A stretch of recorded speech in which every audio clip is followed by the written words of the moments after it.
तो दोस्तों चलिए शुरू करते हैं आज की ये खौफनाक डरावनी कहानी जिसका नाम है मंजूलिका। एक बड़ी सी हवेली के दरवाजे के खुलने की आवाज़ आती है और कुछ लोग लड़के ज़ोर ज़ोर से हंसने लगे।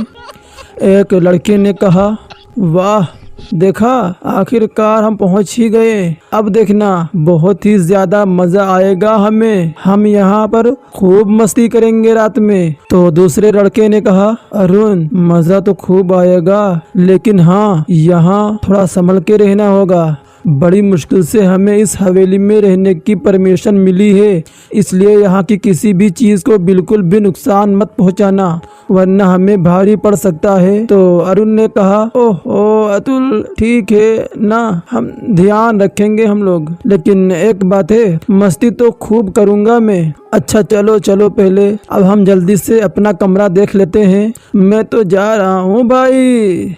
अरुण वहाँ से कमरे की ओर भागने लगा तो अतुल ने कहा, अरे अरुण ऐसे ही किसी कमरे में मत जा, अरे सुन तो भाई। अतुल उसके पीछे भागने लगा। उसके साथ दो लोग और थे जो उनके साथ साथ जाने लगे। उनमें से एक का नाम था अनमोल और दूसरे का नाम था राजन। ये चारों बड़े ही शैतानी दिमाग के इंसान थे और अनमोल हमेशा सबकी टांग खींचता रहता था। चारों दोस्त हवेली के कमरे देखने के लिए हवेली की सीढ़ियों में भागने लगे। अरुण उनके सबसे आगे था और बाकी लोग उससे बिछड़े जा रहे थे, यानी बाकी लोग अरुण से पीछे रह गए थे। अरुण को हवेली के बड़े से बरामदे के आखिर में एक बड़ा सा कमरा नजर आया। जो कमरा बंद पड़ा था वो सीधी उसी कमरे की तरफ भागे। उस खाली बरामदे में भागने पर उसके पैरों की आवाज़ बड़ी जोर जोर से सुनाई दे रही थी। जैसे ही वो दरवाजे के पास पहुंचा उसे अचानक पीछे किसी ने आवाज दी, अरुण अरे रुक यार, ऐसे किसी कमरे को मत खोल भाई। तो अरुण ने कहा, अरे अतुल क्या हो जाएगा यार अगर मैंने इसे खोल दिया तो। हाँ हमें इजाजत तो मिल गई है ना यहाँ रहने की, रुक मैं खोलता हूँ। अरुण ने देखा कि उस कमरे के बाहर एक लाल रंग की रेखा खींची गई हुई है और दरवाजे में ताला लगा हुआ है। उसने सोचा कि उस ताले को तोड़ दिया जाए, इसलिए वो जल्दी से कुछ ऐसी चीज़ ढूंढने लगा जिससे वो ताला तोड़ सके।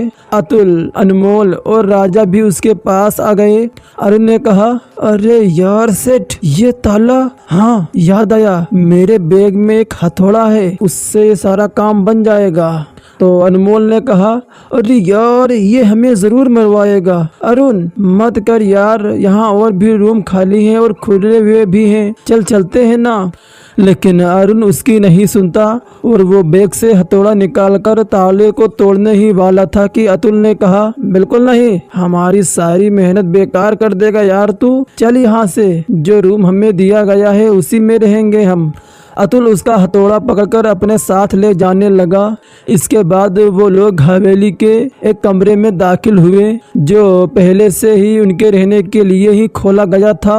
वो बेहद सुंदर था और बड़ा भी। ये चारों दोस्त इसी एक कमरे में साथ रहने वाले थे। तो अरुण ने कहा, हाँ भाई क्या कमाल का कमरा है यार, हम सब आराम से रह सकते हैं यहाँ। तो राजन ने कहा, हाँ यार लेकिन तू हमें आराम से रहने का तब ना, पता नहीं कब अपनी बेवकूफ़ी से हमें फंसा दे।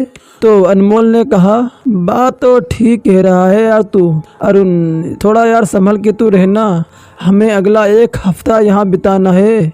तो अरुण ने चिढ़ते हुए कहा, अरे हाँ भाई तुम लोग तो यार जैसे मुझे छोटा बच्चा समझ रहे हो। फिर उन लोगों ने अपना सारा सामान वहाँ रख दिया और सब आराम करने के लिए बैठ गए। कमरे में पुराने ज़माने की तरह ही बड़ी बड़ी कुर्सियाँ थीं जो राज गद्दी की तरह नज़र आती थी। तो अरुण ने कहा, यार राजा महाराजा जैसी फीलिंग आ रही है यार यहाँ तो। अनमोल ने कहा, यहाँ के राजा की हिस्ट्री भी बड़े दिलचस्प है, क्या नाम था उसका, हाँ महाराजा विक्रम सिंह। रातों रात कोई कैसे गायब हो सकता है यार, मुझे तो लगता है कि उसके गायब होने के पीछे उसके भाई विराट का हाथ होगा। सुना है वो लालची था और विक्रम की गद्दी हथियाना चाहता था। तो इसका मतलब तो यही है ना कि उसी ने ही कुछ किया होगा।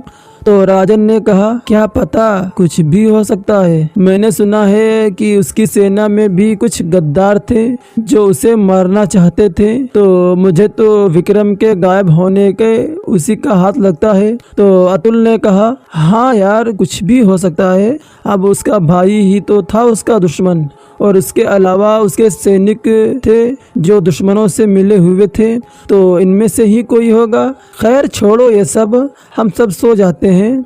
फिर अरुण कमरे की दीवार पर लगी एक तस्वीर को अचानक से निहारने लगा और बोला, वाह देखो तो जरा क्या ठाट बाट से रहा करता था वो। आसपास नौकर चाकर थे, और देखो राजगद्दी में ऐसा बैठा है जैसा मानिकपुर ही नहीं बल्कि पूरी दुनिया में इसकी हुकूमत चलती है। यार उसके भाई की गलती नहीं थी यार, अगर उसने विक्रम को कुछ किया भी होगा तो सही तो था, क्योंकि उसके इस शानो शौकत को पाने के लिए मैं भी कुछ भी कर सकता था यार। तो अनमोल ने कहा, यार तू भी ना कुछ भी बोलता है, चल सो जाते हैं। अब इसके बाद वो सभी सोने की तैयारी करने लगे। सब कुछ ठीक था, लेकिन रात को अरुण के मन में उस कमरे को लेकर काफ़ी उत्सुकता थी और बार बार वो उस कमरे में जाने के बारे में सोच रहा था। रात के 11 बज रहे होते हैं कि वो अपने सभी दोस्तों को चुपचाप सोते हुए देखता है, और उसके मन में एक बार उस कमरे के ताले को तोड़कर कमरे में झांकने की इच्छा जाग जाती है। अपनी इस मनोकामना को पूरा करने के लिए वो चुपचाप उठा और दबे पांव कमरे से निकल गया।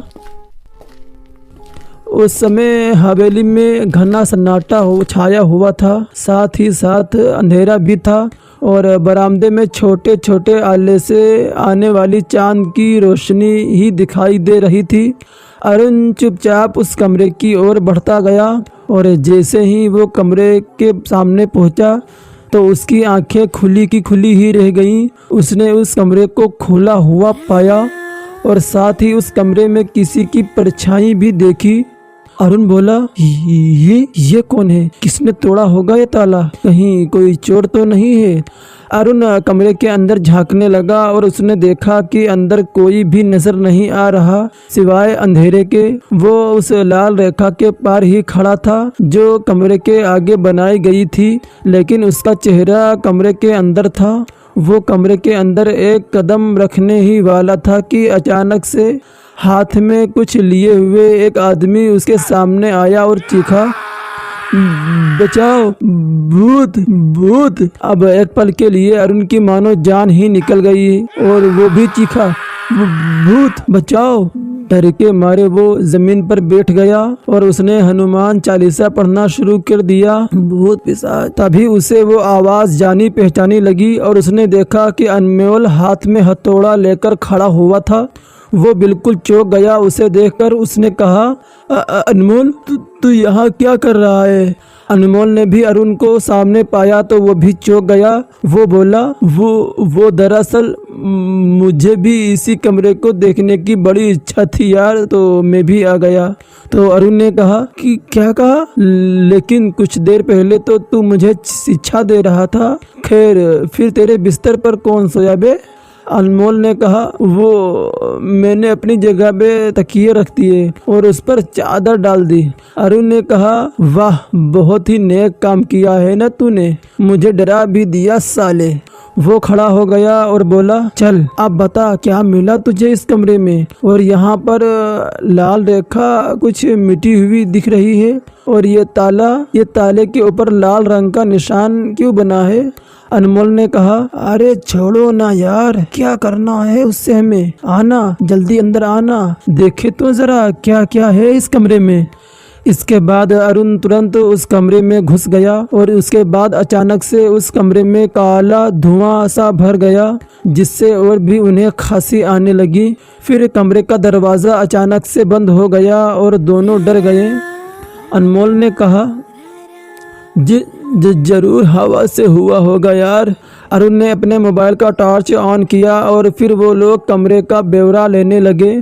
पूरी हवेली में एक ही वही कमरा था बिल्कुल गंदा पड़ा हुआ था। हर तरफ जाले लगे हुए थे और चीजें इधर से उधर बिखरी हुई थी। वहाँ पर ढेर सारी तस्वीरें थी जो राजा विक्रम की थी। अरुण ने कहा, देखने तो लग रहा है कि ये कमरा विक्रम का था। इतनी सारी तस्वीरें हैं इसकी। उस कमरे में एक अलमारी भी थी जिसे अनमोल ने खोल दिया, लेकिन तभी उसमें से कुछ चूहे आवाज करते हुए भागे, जिससे अनमोल डर गया। तभी अरुण ने कहा, अरे अनमोल, जरा इधर तो आ, ये देख क्या है यहाँ पर। अनमोल उसके पास गया। अरुण ने पेंटिंग को देख रहा था। उस पेंटिंग को देखकर अनमोल ने पूछा, यार ये पेंटिंग कितनी रियल लग रही है। लगता है जैसे अभी जान आ जाएगी इस तस्वीर में। कितनी सुंदर है ना ये। असल में होती तो मैं अभी शादी कर लेता इससे। तो अरुण ने कहा, सही कहा यार, ये जरूर विक्रम ने ही बनाई होगी। क्या लगता है तुझे, वो सच में होगी या विक्रम की कल्पना है ये लड़की।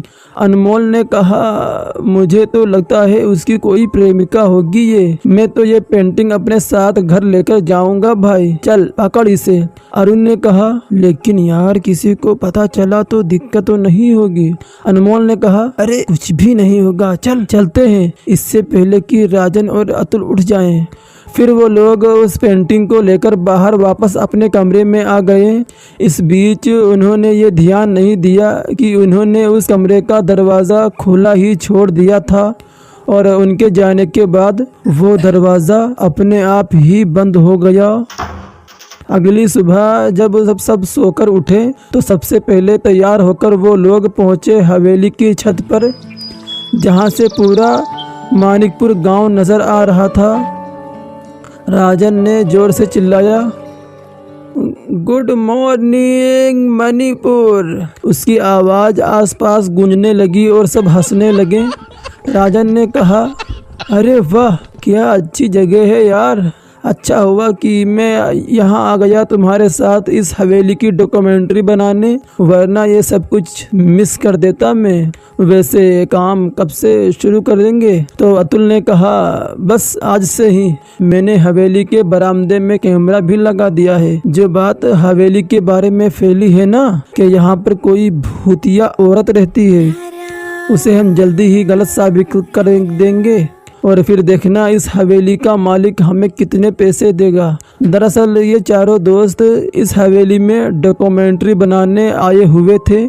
इस हवेली के बारे में ऐसी बातें फैली हुई थी कि यहाँ पर भूत है, इसलिए कोई इस हवेली को खरीदना ही नहीं चाहता था। इसलिए अरुण और उसके दोस्तों को ये काम मिला था कि वो इस तरह की बातों को अफवाह साबित करें और इसके बदले उन्हें पैसे भी मिलेंगे। इसके लिए अतुल ने हवेली में रहने की परमिशन मांगी गांव वालों से, क्योंकि कोई भी नहीं चाहता था कि इस हवेली का दरवाज़ा वापस से खुले। इसलिए बड़ी मुश्किल से उन्हें परमिशन मिली थी। अतुल ने डॉक्यूमेंट्री के लिए हवेली के बरामदे में कैमरास लगाए हुए थे और हर दिन उन्हें इस हवेली में होने वाली हलचल पर ध्यान रखना था। उसी दिन रात को वो लोग कैमरा चेक कर रहे थे, लेकिन उस रात उन्हें कुछ अजीब नहीं दिखाई दिया। तो राजन ने कहा, यार कुछ भी तो नहीं है यहाँ, पता नहीं लोग क्यों ऐसी बातें फैलाते हैं। मुझे कितनी परेशानी हो रही है इन अफवाहों से। बेचारा हवेली का मालिक बहुत परेशान है। तो अनमोल ने कहा, सही कहा यार, लेकिन कुछ दिन में हम साबित कर ही देंगे कि ये सब झूठ है। चलो आप सब सो जाओ। फिर सब सो भी गए, लेकिन रात के ठीक 12 बजे जब सब गहरी नींद में सोए रहे थे, बिल्कुल सन्नाटा था वहाँ पर। लेकिन अचानक से अनमोल को किसी के घुंघरू की आवाज़ सुनाई देने लगी, जिससे उसकी नींद खुल गई। उसने कमरे में देखा, लेकिन वहाँ पर कोई भी नहीं था। वो वापस से सोने लगा, लेकिन 5 मिनट के बाद उसे फिर से घुंघरू की आवाज़ आई। उसने कहा, अरे यार, इस वक्त कौन है यहाँ जो घुंघरू पहन के नाच रहा है। उसका ध्यान सीधे उसकी बैग की ओर गया। ऐसा लग रहा था जैसे कि उसके बैग के अंदर से ही आवाज़ आ रही है। उसे कुछ अजीब लगा और वो लोग बैग के पास गए। अजीब बात तो ये थी कि उसी बैग के अंदर से आवाज़ आ रही थी। उसने तुरंत बैग को खोला। उस बैग में विक्रम की वही पेंटिंग थी जिसमें एक लड़की की तस्वीर थी। उसके अलावा कुछ और कपड़े थे। तो उसने कहा, यार तो फिर ये आवाज़ कहाँ से आ रही है? उसने तस्वीर को जैसे ही हाथ लगाया घुंघरू की आवाज़ आनी बंद हो गई। उसने उस पेंटिंग को अलट पलट कर देखा। उसके पीछे तरफ एक नाम लिखा हुआ था और वो नाम था मंजुलिका। तो अनमोल ने कहा, मंजुलिका? तो इसका नाम मंजुलिका था। अब अनमोल को समझ नहीं आया कि वो आवाज़ आ कहाँ से रही थी। तो उसने पेंटिंग को वापस से बैग में रख दिया और वापस जाके सो गया। फिर करीब 2 घंटे के बाद अरुण पानी पीने के लिए उठा। उसने पानी पीने के लिए गिलास उठाया ही था कि उसे ऐसा लगा जैसे कोई उसके पीछे खड़ा हुआ है। उसने तुरंत पीछे देखा तो सामने उसे अतुल दिखाई दिया जो नींद में बाहर की ओर जा रहा था। उसे अचानक देखकर अरुण घबरा गया। उसने कहा, अरे यार, इसकी नींद में चलने की बीमारी भी कभी इसकी जान लेकर ही रहेगी। अरुण ने उसका हाथ पकड़ा और उसे वापस बिस्तर पर ले गया। जब अतुल वापस सो गया तो अरुण पानी पीने के लिए वापस मुड़ा, पर तभी उसके रोंगटे खड़े हो गए जब उसने दरवाजे के नीचे से किसी की परछाई को भागते हुए देखा। साथ ही साथ उसे घुंघरू की आवाज़ भी सुनाई दे रही थी। तो अरुण ने कहा, ये किसकी आवाज़ है? सब तो सो रहे हैं, यहाँ देखना तो ज़रूर पड़ेगा। वो तुरंत कमरे के बाहर निकला पर बरामदे में कोई भी नहीं था। उसने सोचा कि वो कैमरे में चेक कर सकता है, लेकिन कैमरे में भी उसे कुछ भी नज़र नहीं आया। ये देखकर वो घबरा गया और बोला, अरे यार, ऐसा कैसे हो सकता है? कोई तो था ज़रूर यहाँ पर, लेकिन कैमरे में दिखा क्यों नहीं? उसने सोचा कि एक बार हवेली का चक्कर लगा ले, इसलिए वो चल पड़ा। वो ठीक उसी बरामदे से गुजर पड़ा जहाँ विक्रम का कमरा था। उस बरामदे में पहुंचने के बाद उसे सामने के कमरे से कुछ अजीब सी आवाज़ आने लगी। ऐसा लग रहा था जैसे कोई गाना गाते हुए नाच रहा हो। ये सुनकर अरुण के रोंगटे ही खड़े हो गए। उसने कहा, कहीं भूतिया औरत वाली बात सही तो नहीं है? वो कांपते हुए पैरों के साथ आगे बढ़ा। कमरे के दरवाजे के पास पहुंचते ही वो डरके से कांपने लगा, क्योंकि कमरे से आने वाली आवाज़ थम गई और अंदर से ऐसी आवाज़ आने लगी जैसे कि कोई ज़ोर ज़ोर से सांसें ले रहा हो। वो कांपते हुए हाथों से उस कमरे के दरवाजे को धक्का देने वाला ही था कि तभी किसी ने उसके कंधे पर हाथ रखा। दोस्तों, आगे की कहानी और भी ज्यादा इंटरेस्ट होने वाली है। आखिर इस हवेली में किसकी आत्मा है और आखिर जो तस्वीर पे नाम पड़ा था मंजुलिका का, आखिर वो किसका नाम है? ये सारी बातें हम जानेंगे अगले पार्ट में। तो इसी तरह की डरावनी कहानियाँ सुनने के लिए हमारे चैनल को सब्सक्राइब करें और बेल आइकन को भी दबाइए ताकि हमारी जो भी नई वीडियो अपलोड हो सबसे पहले आप तक नोटिफिकेशन पहुंच सके। तो फिर आपसे मुलाकात होगी एक और नई वीडियो में। तब तक के लिए bye bye and take care.